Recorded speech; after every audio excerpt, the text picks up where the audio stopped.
تو عمران نے ان کا شکریہ ادا کیا۔ اجازت دیجیے، کوئی کام ہو تو دانش منزل فون کر لیجیے گا، میں صرف 4 ممبرس کو لے کر جا رہا ہوں، باقی سب یہاں موجود ہیں، عمران نے کرسی سے اٹھتے ہوئے کہا اور سلام کر کے دروازے کی طرف بڑھتا چلا گیا۔ بلیک مون ایجنسی کا چیف کرنل ہوگن اپنے شاندار آفس روم میں بیٹھا سگار کے کش لیتا ہوا اپنے سامنے میز پر رکھی ہوئی ایک فائل دیکھ رہا تھا کہ اچانک ٹیلی فون کی گھنٹی بج اٹھی تو کرنل ہوگن نے ہاتھ بڑھا کر ریسیور اٹھا لیا۔ Yes colonel Hogan from this and, اس نے مخصوص لہجے میں کہا۔ کلارک بول رہا ہوں چیف۔ یس کلارک، کیا پوزیشن ہے؟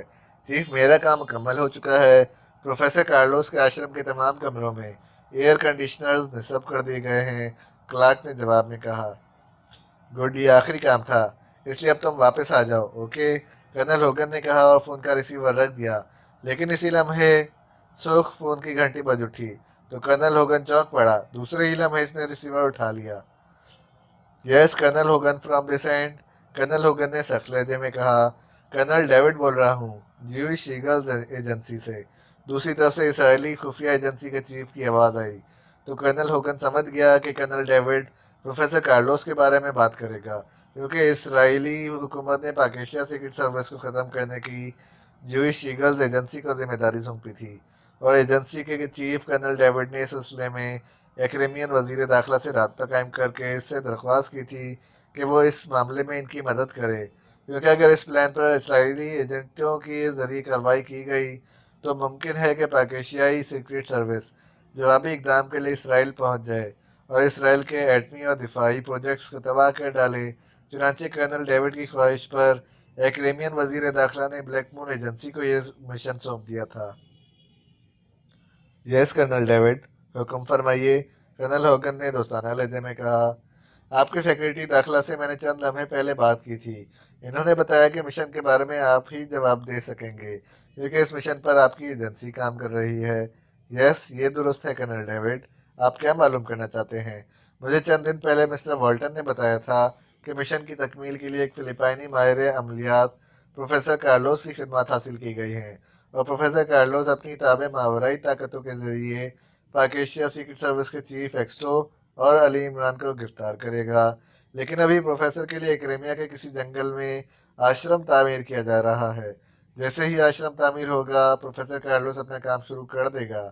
گزشتہ روز مجھے بتایا گیا کہ پروفیسر نے اپنے آشرم میں کام شروع کر دیا ہے، میں جاننا چاہتا ہوں کہ پروفیسر کارلوس کب تک اپنی کوشش میں کامیاب ہو سکے گا۔ پروفیسر کارلوس نے اپنی غلام روحوں کو پاکستان بھیج دیا ہے کرنل ڈیوڈ، سنکھا ہولی کی روح نے علی عمران کو ٹریس کر لیا ہے لیکن ایکسٹو تک نہیں پہنچ سکی، جب وہ ایکسٹو کو ٹریس کر لے گی تو دونوں کو پکڑ کر پلک جھپکتے میں یہاں لے آئے گی اور ہم ان دونوں کو فوری طور پر تل ابیب پہنچانے کی کوشش کریں گے، کرنل ہوگن نے جواب دیتے ہوئے کہا۔ او، اس کا مطلب ہے آج مشن مکمل ہو جائے گا؟ یس، لیکن میں حتمی طور پر نہیں کہہ سکتا کہ آج ہی ایکسٹو اور عمران یہاں پہنچ جائیں گے۔ بقول پروفیسر، مشن کی تکمیل میں دیر ہو سکتی ہے لیکن 1 ہفتہ سے زیادہ نہیں۔ کیا آپ کو یقین ہے کہ پروفیسر 1 ہفتہ میں کامیاب ہو جائیں گے؟ یس، پروفیسر کا وعدہ ہے کہ اگر وہ 1 ہفتے میں ان دونوں کو پکڑ کر ہمارے حوالے نہ کر سکا تو وہ خودکشی کر لے گا۔ پروفیسر کے اس دعوے سے اندازہ ہوتا ہے کہ اسے اپنی ماورائی صلاحیتوں اور غلام طاقتوں پر کتنا اعتماد ہے، کرنل ہوگن نے پر یقین لہجے میں کہا۔ آل رائٹ کرنل ہوگن، مجھے آپ کی ذہانت پر بھروسہ ہے کہ آئندہ چند دنوں میں ایکریمیا اور اسرائیل کے سب سے بڑے اور بدترین دشمن عمران اور ایکسٹو ہماری گرفت میں ہوں گے۔ گڈ بائے، کرنل ہوگن نے آخر میں کہا اور اس کے ساتھ ہی رابطہ ختم ہو گیا تو کرنل ہوگن نے ریسیور رکھا اور نیا سرگار سلگا کر سوچنے لگا کہ پروفیسر کارلوس نے اب تک اس مشن کے بارے میں کوئی نئی اطلاع کیوں نہیں دی، جبکہ گزشتہ روز پروفیسر نے فون پر گفتگو کے دوران بتایا تھا کہ اس نے سنکھا ہولی کو دوبارہ پاکستان بھیجا ہے اور اس کے حکم پر سنکھا ہولی اس مرتبہ ایکسٹو کا کھوج لگا کر اسے گرفت میں لے کر ہی آئے گی۔ ابھی کرنل ہوگن اس نقطے پر غور کر ہی رہا تھا کہ اچانک اس کے سیٹلائٹ فون کی گھنٹی بج اٹھی تو اس نے میز کی دراز سے بیتار فون سیٹ نکالا اور آن کر کے کان سے لگا لیا۔ Yes colonel Hogan from this end, professor Carlos بول رہا ہوں کرنل ہوگن۔ یس پروفیسر، میں ابھی آپ کو ہی یاد کر رہا تھا، شکریہ۔ کیا آپ بتا سکتے ہیں کہ ایکسٹو پاکستان میں کہاں رہتا ہے؟ نہیں پروفیسر،